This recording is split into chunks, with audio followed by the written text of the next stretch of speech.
we as a company, right, our long-term objective is, can we predict cyber threats before it even happens? If you look at security right now, a lot of things get hacked, but we don't have it. Our objective is to make that prediction. And it might sound like a science fiction thing, but if you know, we can accurately predict rain today, how much it will rain, where it will rain, when it will rain, right? How do we do that? We pass a series of data sources through a mathematical or machine learning model, which makes these predictions, which is a similar thing we do at the company. We build different data sets and machine learning models. So our focus is on the data collection and these machine learning models, which is giving us these predictions. So our core platform XVigil, which is what we are selling, is a digital risk monitoring platform. Every external threat, any threat that can impact you outside your perimeter, we monitor them. Whether it's someone creating a fake domains in the name of your company, or fake mobile application in the name of your company, to someone discussing cybercrime or mechanism to attack your company on a dark web forum, to any misconfigurations of your internet facing digital assets and your internet exposure, all in a platform is what XVigil does.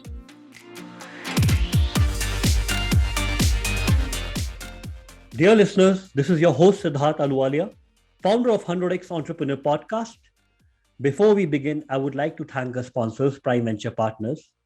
Prime is the first institutional investor in category creating tech startups like Dozy, Planet Spark, Neo, MyGate. Prime is now investing out of its fourth fund, which is more than $100 million. Today, I have with me Shripati Acharya, managing partner, Prime Venture Partners. Shripati, we would like to know from you, how does Prime work with the founders and what is so different about Prime from other VC firms? So Prime is a high conviction, high support VC. And so our process is different both during the evaluation and after the investment is made. During the evaluation, it's less of a typical Q&A, but more of a joint brainstorm where we are jointly looking and brainstorming on what the product could be and what the ultimate vision of the company could be in terms of its impact. And in the process, entrepreneurs engage with all the Prime partners. And this is very important because after the investment is made, the entrepreneurs can engage with individual partners directly who can assist in different areas. For example, we had a company which was looking for a US go-to-market.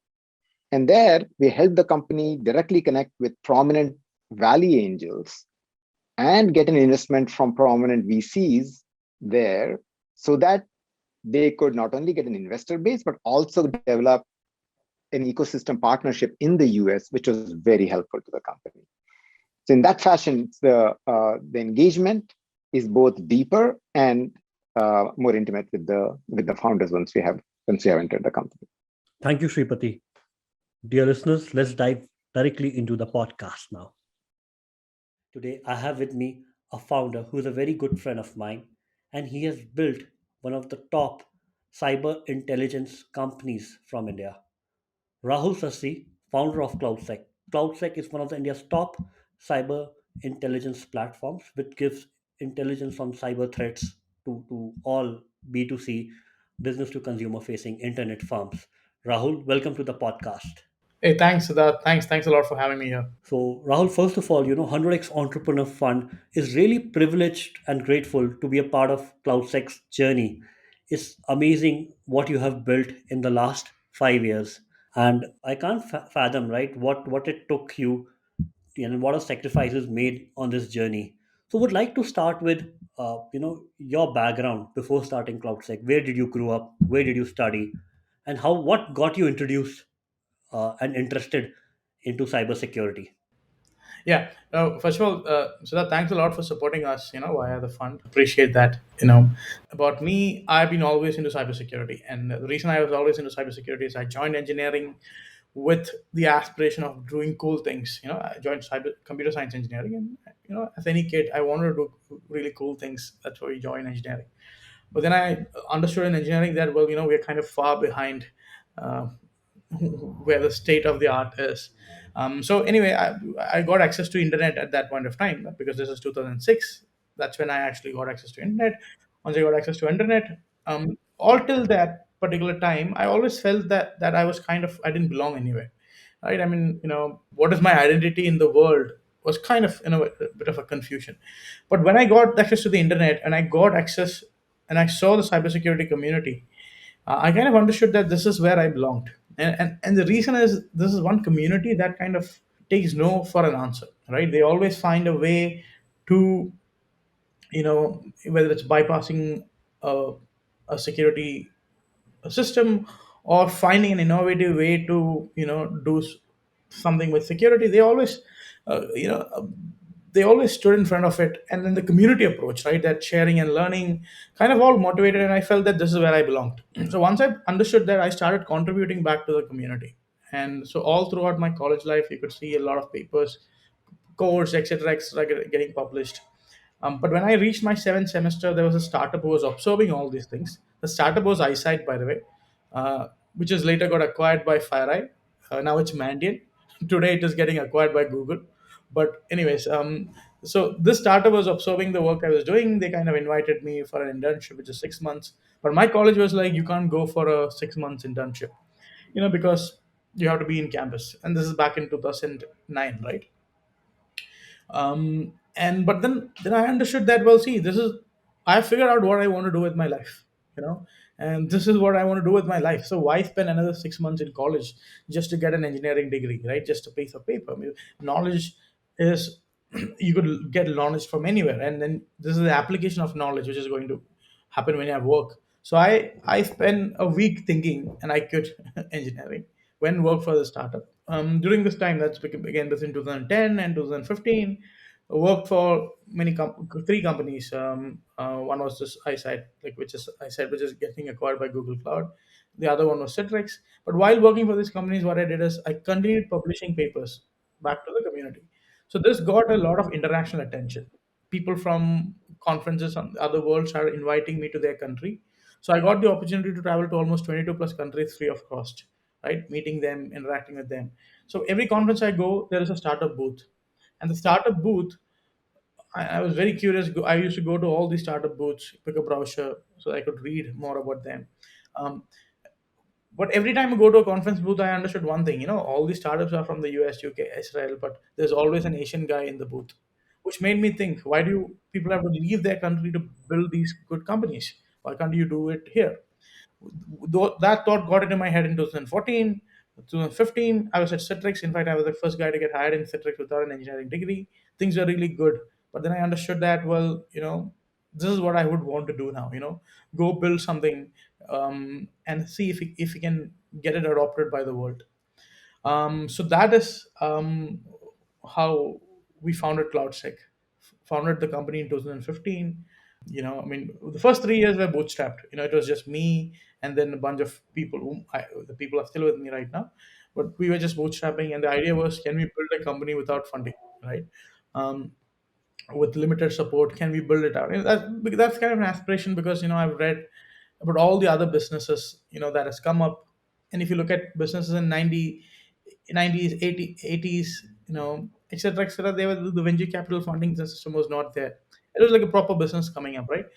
So that was one of the aspiration. But bootstrapping for 3 years, we even made profit. We even made a team. We had enough customers. But they understood that if you have to scale, go really fast, you have to go the venture route. But yeah, so that has been the journey. We have now 150. We're touching 150 plus people, and we have almost 100 plus customers actually.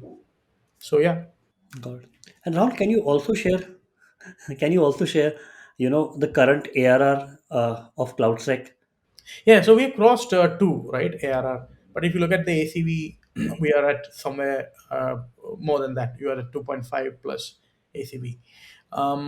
We have some of the, more than talking about the numbers, right? We have some of the largest um, international, consulting firms, executive consulting firms as customers. Some of the largest tech companies in the world as our customers. Some of the largest bank from India as our customers. So anything you touch on your daily basis, whether it's the brush you use to the Ola Uber cabs you book to the banking system you use, all these verticals are our customer because it's a cybersecurity company. And you can also share, right, the milestones that you achieved either in number of customers or in terms of ARR from 2017 each year till this year. Yeah, yeah. So the first 3 years of bootstrapping, we managed to only get seven companies as customers, right? And but these companies were the biggest company, the largest bank to basically the Fortune 50 companies, you would say, right? The idea was that we'll just go focus on the big ones, because if the big ones come, you will get the small ones, not the small ones, the other ones eventually. If you can't make that, there's no point in it. So we were like put all our efforts and time with in the bootstrap approach to get these companies. So that was like the first 3 years. But once we got our first Series A funding, we went from seven customers to 80 customers, right? Close to 10x growth in terms of customers. That much in terms of we were at 250K ARR to 2 million plus ARR, right? So that was the growth. So, which again, I mean, we were able to do things a little faster. If you ask the question, wouldn't you be able to not do this without investments?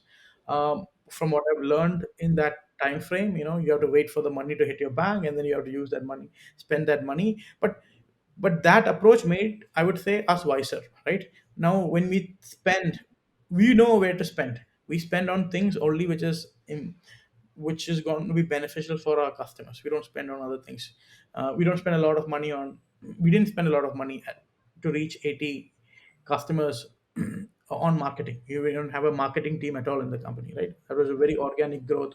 One customer referred us to the other, right? And the word of mouth is how we got all those 800 plus customers actually. Now that we have raised our 7 million, we will invest some in marketing, but the marketing is our marketing initiative valuable to our customer? Is it adding any value to our customer? That's how we do marketing. And Rahul, if you can share the various products and what problem do they solve that CloudSEK has built? We as a company, right, our long term objective is, can we predict cyber threats before it even happens? If you look at security right now, a lot of things get hacked, but we don't have it. Our objective is to make that prediction. And it might sound like a science fiction thing, but if you know, we can accurately predict rain today, how much it will rain, where it will rain, when it will rain, right? How do we do that? We pass a series of data sources through a mathematical or machine learning model, which makes these predictions, which is a similar thing we do at the company. We build different data sets and machine learning models. So our focus is on the data collection and these machine learning models, which is giving us these predictions. So our core platform XVigil, which is what we are selling, is a digital risk monitoring platform. Every external threat, any threat that can impact you outside your perimeter, we monitor them.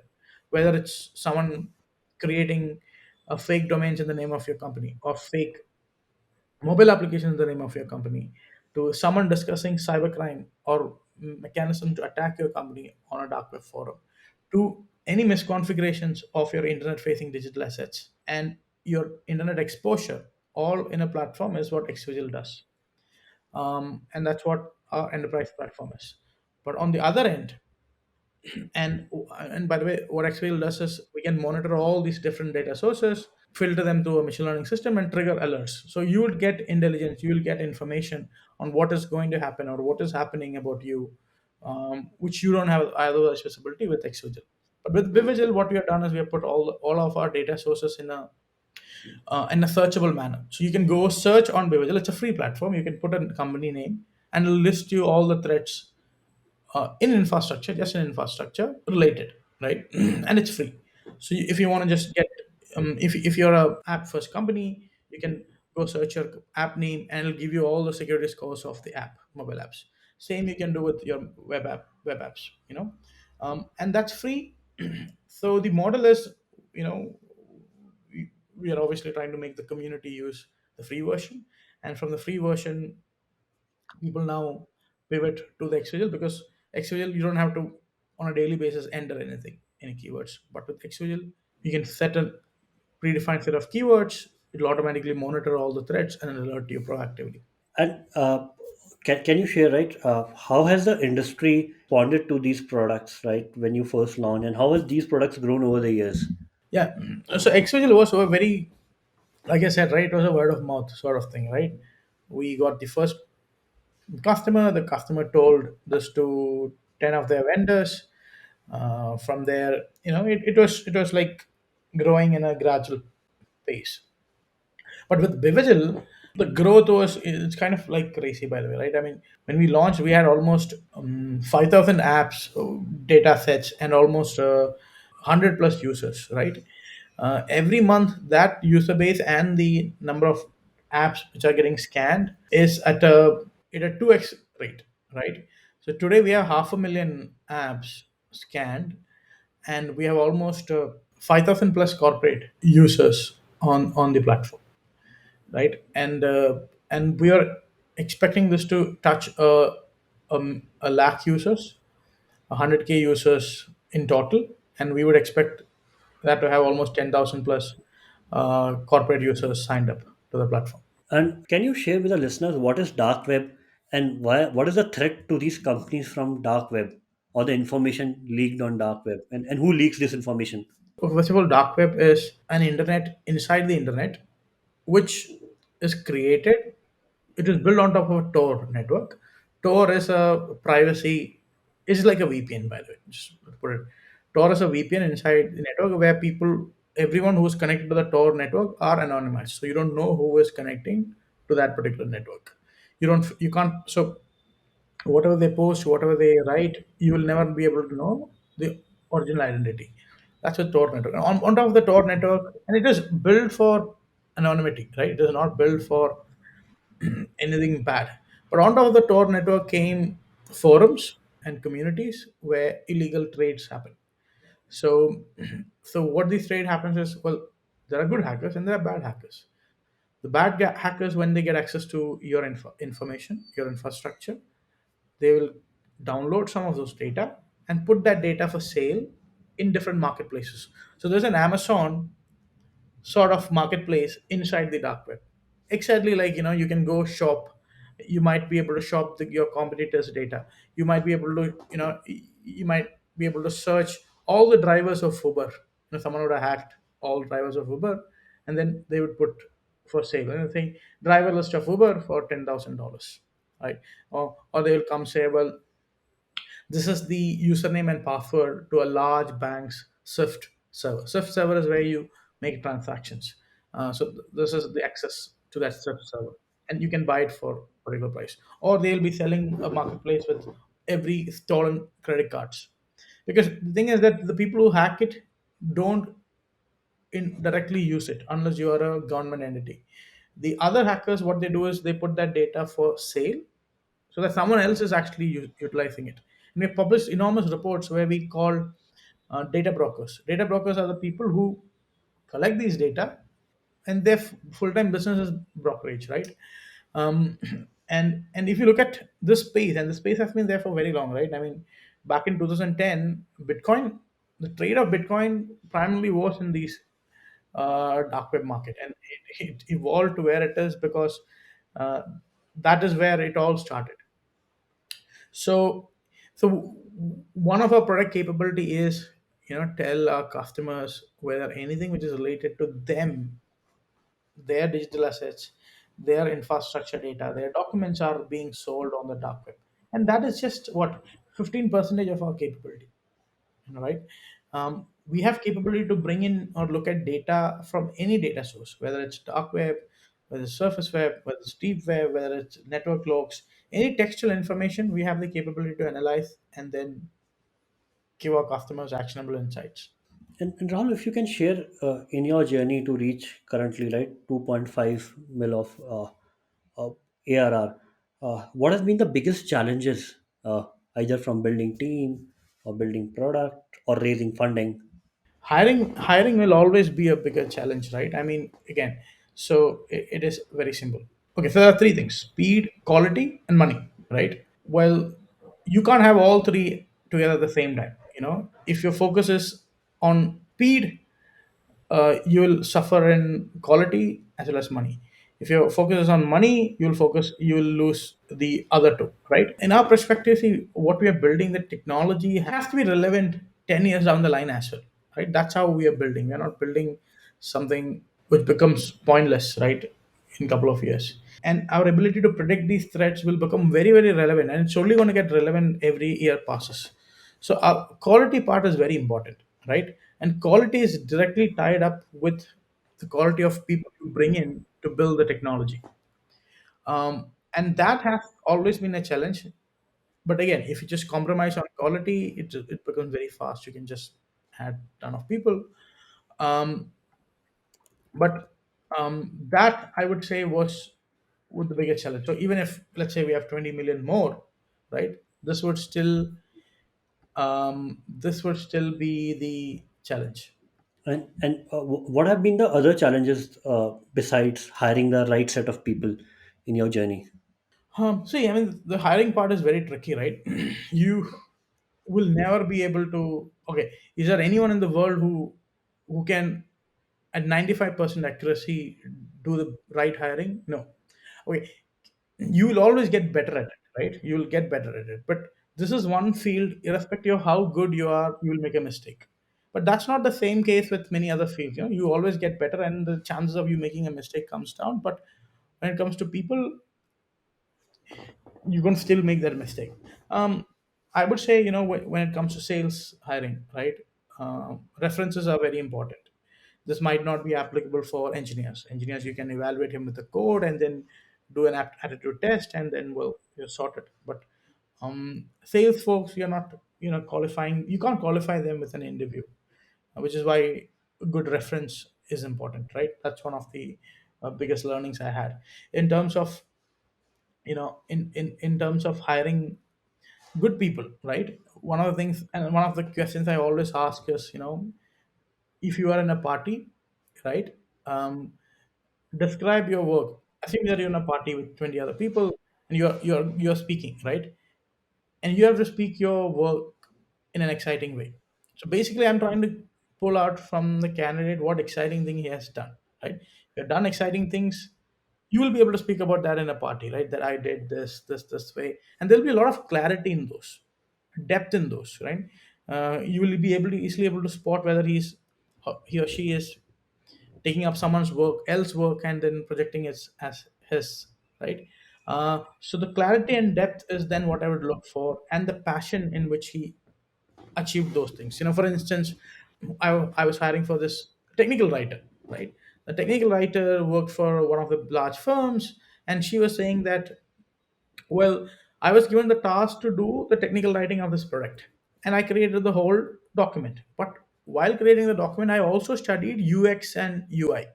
Why? Because that learning of how do you present the data in form of images, because it's not anymore text, you're putting images as well. So the learning I had from UX and UI also helped me in putting up this new work together. It gave me the flow, what images should I put where, how should I put it, etc., etc.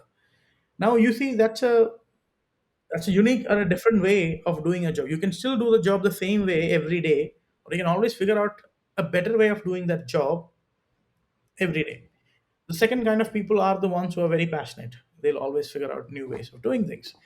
And that clarity is when we would want to bring in people. So I would say the depth in and the passion in which they have done things is what I would definitely look for.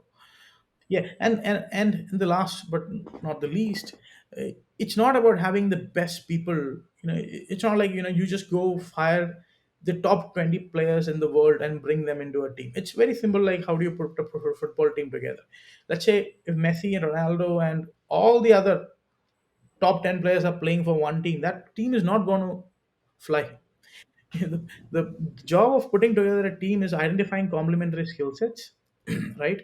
You don't need everyone to have this, need this the same, but you need everyone to be working together, understanding how the other person complements them, and work as a team is more important than having the top players. So that is another bigger learning. And Rahul, what's your vision for CloudSEK for 2022 and 2023, 2024 in terms of ARR, in terms of capabilities you want to solve, in terms of regions that you want to expand to? We are 100 customers. We are going from 100 customers to one. We're going to go from 100 to 250 customers this year, this financial year. um, from there we want to go from 250 to 400 customers the other year. So within 2 years we'll reach close to 400 customers. And we have a very scalable way of doing it, right? With Vivigil and the way we are operating right now. We're getting a lot of incoming leads right now. We have customers now in Brazil, right, who's signing up. Well, we have customers from South Korea, right, who have now, signing up to our free platforms and then are coming on board. So that is what we will focus on this year. Regions, we have almost 22 plus countries identified, which we think we need to establish a strong presence. There's always leads. We have customers in other regions also, but we will not spend enough efforts there. But these are the regions we will focus. And because each of these regions we think eventually can have a revenue potential of of more than 1 million, right, eventually, within a year. And then eventually it can grow into 5 million to 10 million in revenue.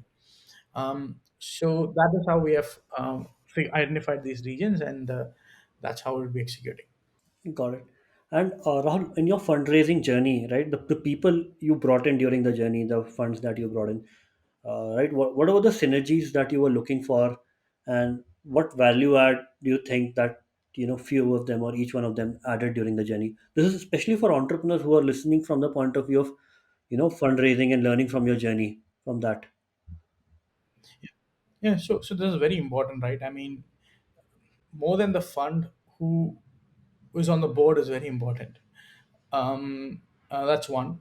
And investors are like your team members. You'll have to see some value um, when bringing them on board, right? And I don't know if you remember, we spent a lot of time going back and forth, and I did something similar with some of the new investors that came in. Kosla has this important saying: investors are employees whom you can't fire, and if you look at that, it is very accurate. If you look at that statement, because if you get the right set of investors, you can just go really well, right? They understand the vision, they can add a lot of value, they can be very supportive, and things are always going to get difficult in terms of business. There's no business that have taken a smooth ride upwards. So it's very understand whether they understand your business, right?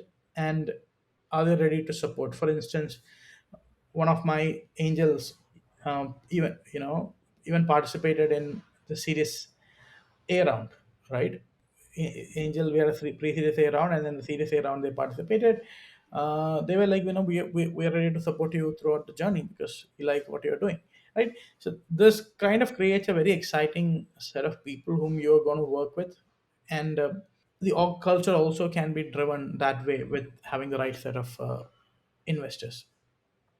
So I would say not just money, just don't just try to get the money, try to get the right set of people who believes in your ideas, and direction is very important. And how do you leverage your investors? That's a very important skill for founders to develop. Yeah, so in case of one of the things I go the most is in terms of hiring, particularly introductions to something. I mean, see, the thing with introductions, you can always cold call someone also, right? You can still pick up your phone and call the largest tech company CEO and just say that this is what I want. But what is more important is they might know people who are good, right? And getting that reference from them is one thing I do. Second thing I look for is they have experience sitting on board of other companies. There's a lot of learning uh, from, we are a cybersecurity company. There might be another technology company who's into B2B who had some sort of learning, right? If they could share some of those learnings, without giving out much information, high level learnings, that's very beneficial. And then I would say, these are the two primary things. And then corporate governance, etc., etc., right? You would still bang on the board um, to have. Rahul, also would like to understand from your own, thinking or analysis, what are your strengths and weaknesses as a founder? Yeah. So I see. I'll tell you what I like to do a lot. Right. I like to spend a lot of time with the product and tech part. I also like to spend a lot of time in hiring. Right. So these are the two things which I love doing, and and when I say I love doing these things, I couldn't get enough of it. Right. And then it's so I have this huge data, which I built, which basically talks about what am I good at, uh, what am I an expert. So when I say what am I good at, what I'm an expert, what am I not an expert, right? So the idea is that things you're an expert, you should make the decision. Things not an expert, you should delegate. So now that I've delegated, what should I be persistent and what should I be flexible, right? I've given someone a task. What should I say that this should be like this, right? And what I can say, well, it's okay to be in that particular way. So I built a, a decision graph, which goes back to my personality, goes back to what I know, etc., to derive at these things. So persistence are things I know, things I am an expert in. So people and culture, I would put. I think I know that enough. Cybersecurity, I know that enough. Product and directions, I know that enough. The branding part, I know that enough. Things I don't know, policies. Those are the things I don't know, and I would delegate it, and I would expect someone to do it. And I can't make a comment or an expertise feedback because that's not my core expertise. Now, when it comes to people and culture, building internal, external training platform, because your teams needs to be constantly. Uh, you need to grow your team, right? Then only they will stick with you. So, what are the things you need to grow in your team? Where do you invest that time? Again, some of those things will be taken by me. Some of them things will be delegated. Should I be confident or cautious? Right. When I take a decision, what are the decision I say? I firmly believe that this is how we will only do it. Confidence. Or should I be cautious? I'm not sure. I need to get three other validation from three other people. Well, cybersecurity is something I'm very confident about. Cautious when it comes to products. Even though I'm an expert, I can still ask customers, our customer success team, sales teams, whether this makes sense or not. That's where caution comes, right? When should I go with data vision or data? Well, sometimes the thing is you can't always do things just by data, nor you can't do always things just by vision. You need to have a mechanism to figure out what is vision driven. For instance, if there's anything futuristic, right, which doesn't exist, you can't say, well, you can't then go with data and then say, well, this is how I would do it, or this is how I wouldn't do it. A good example is most of the product functionalities, or let's say a new product, will never come from a customer will never know what is the exact solution. They will always have a problem. Building the right solution is the innovator's job, right? And that is where vision comes. You'll have to look at, you will have to have a very forward thinking approach and say, well, this actually makes sense if you build it, and this will actually solves the problem which I just listened to. So very long answer, but there's a series of structured uh, thought process which I've written down, right, which helps me take some of these decisions easier and faster. And if you could summarize, right, how could other entrepreneurs who could learn from this conversation help build that strength and weakness graph and then implement it in their organization for decision making? So, in fact, I was actually thinking of publishing this this system, um, but how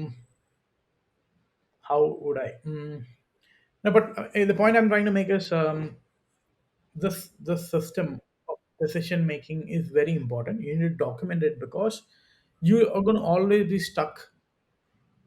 A lot of time will be gone because you're not able to make the decision fast, right?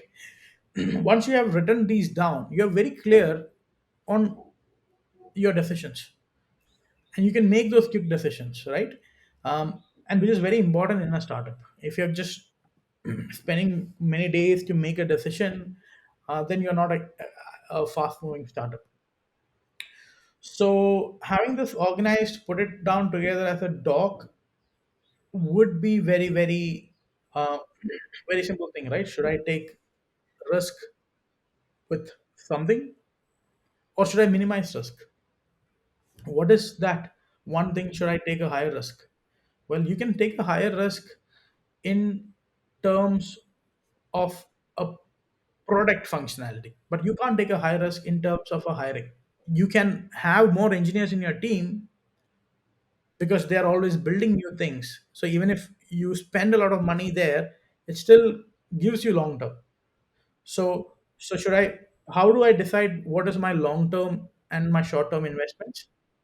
Right, that is also a decision tree. And one question, which I want to ask is, what's your vision for CloudSec? Let's say, do you want to make it a 100 mil ARR company? Do you want it to make it a IPO at some point in time? See, our objective always remained right. Can we build a great company out of this region? Was where we all started. The idea is to continue focusing on that objective. Um, can we build a great company out of this region and a great product is what I would say my focus is. Whether it's an IPO, whether it's ability to sustain as a private company throughout, that's like you're putting a target as such, right? Our objective is to build a long-lasting company that can sustain as long as possible. Whichever route we take does not matter, but that is what we are trying to do. But great is a very subjective word. How do you define great for yourself? Let's put a target of every company in the world knows or have used or is using CloudSEK products, right? That I would say would be a great because eventually, if you look at this space, everyone would need cybersecurity. Even the smallest of the companies would need down the line, not immediately down the line, would need, and that opportunity is there. What do you need to capture those opportunities is what we should be thinking rather than see. I always say this, if you're just building a house knowing that you would sell it eventually, you're not going to put all your thoughts and efforts into building that house. Rather, you're going to build a house knowing that you're going to live in that house forever. You'll design and build the best houses. Thank you, Rahul. I think you have summarized it very aptly, right? How a founder wants to creates a house who want to live in it forever. Thanks for that. It's been a pleasure, Rahul, hosting you on the podcast. Thank you so much. It's been a privilege sharing this journey with you as a small stakeholder for me for 100x Entrepreneur Fund. And I wish 100x from here where we stand for CloudSec and a journey together.